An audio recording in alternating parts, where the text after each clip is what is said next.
साथ मंदिर ले जाएं, भगवान की कथा में ले जाएं। अंत समय में जब तो समय लगती है ना, अर्थात आपको बीमारी बढ़ जाए तो ठीक होने में समय लगेगी ना। इस प्रकार उस ब्राह्मण व्यक्ति ने मौनी सन्यासी बन गया और जब घर से बाहर निकल गया और माला ले लिया तो प्राय दुष्ट लोग, अब देखे प्राय लोग उसे डांटने लगे कि ये देखो रात दिन ये धन के फेर में था, आज इसको धन समाप्त हो गया, धन चोरों ने चुरा लिया, इसको घर में आग लग गई, शासकों ने हड़प लिया, तो आज ये ढोंग करने चला, आज ये ढोंग करने चला। इस प्रकार दूसरे लोग, कोई से माला छीन लेता तो कोई से जो झोली थी वो छीन लेता, कोई से गाली देता, कोई से बांध देता, कहीं वो भिक्षा के लिए जाता तो यही लोग कहते, वहाँ यही लोग उससे कहते कि ये देखो ढोंगी को, आज ये सब धन समाप्त होने के बाद में ढोंग करना चल रहा है। इस प्रकार उस बूढ़े ब्राह्मण ने कोई कुछ भी कर ले कुछ नहीं बोलता, कोई मारे, कोई पीटे, कोई डांटे, कुछ नहीं बोलता, वो तो मौन सन्यासी हो गया। इस प्रकार गांवों में नगरों में घूम कर भी भोजन के लिए जाता, जो मिल जाए वही वो खा लेता और अंत समय भजन करते करते इतना वो ईश्वर में लीन हो गया, इतनी लीन हो गई, इतनी लीन हो गई कि उसे अब समय का भी आभास नहीं रहा। ईश्वर में हर समय लीन, भगवान का हर समय भजन करते करते श्री भगवान कहते हैं, भगवान श्री कृष्ण कहते हैं कि हे उद्धव, उस ब्राह्मण व्यक्ति ने जब भगवान को शरण में जाने लगा, भजन करने लगा, तो उसे सारी कलेश समाप्त हो गई, सारी दुख समाप्त हो गई और अंत समय में वो भगवान के प्रसाद से, भगवान के भक्ति से, भगवान के मंत्रों से, राम का मंत्रों से वो प्रसन्न रहने लगा। अब उसे कुछ नहीं चाहिए, कुछ नहीं चाहिए, सिर्फ एक राम के सिवाय उसे कुछ नहीं चाहिए। और उस व्यक्ति ने, उस ब्राह्मण व्यक्ति ने भोजन के लिए तो जाता, लेकिन जो मिल जाए खा लेता और भगवान के भक्ति में लीन हो गई। भगवान श्री कृष्ण कहते कि हे उद्धव, अब बता उस ब्राह्मण को कुछ नष्ट नहीं हुआ। अर्थात श्री भगवान कहते कि उन्होंने तांबा को छोड़कर सोना हासिल कर लिया। भगवान श्री कृष्ण कहते कि संसार को छोड़कर ईश्वर को प्राप्त कर लिया। और इस प्रकार उस ब्राह्मण व्यक्ति ने अंत समय में मोक्ष को प्राप्त किया, भगवान को, धाम को प्राप्त किया। इस कथा को हमने इतनी श्रद्धा से आपको गाई और समझ बताई कि हमारे माता पिता और स्वयं मैं भी पुण्य को समाप्त न होने दें। नहीं तो पुण्य अगर समाप्त हो जाएगी तो परिवार बिखर जाएंगे। आज के समय में नाना प्रकार के कष्ट क्यों हो रही है? यही मुख्य कारण है कि हमारे भाग में, हमारे खाते में जो पुण्य है वो समाप्त हो जाती, और समाप्त होने के कारण से परिवार में नाना प्रकार की दुख आया करती है। और इस बात को हम ठीक से समझ नहीं पाते कि हमारे भाग में जो पुण्य था वो समाप्त हो गया है। आप कितनों भी रो लें, कुछ भी कर लें, लेकिन कुछ नहीं होने वाला है। एक ही मार्ग है, पुण्य को संचय करना। जब पुण्य संचय में रहेगा, पुण्य भाग में रहेगा, तो कोई कुछ नहीं, सब प्रभु के कृपा से पार लगते जाएगा।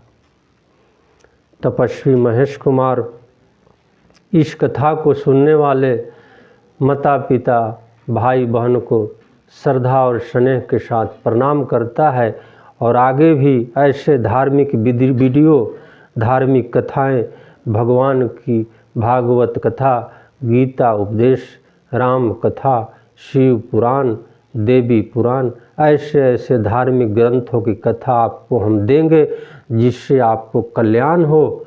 राधे कृष्ण, राधे कृष्ण, राधे कृष्ण।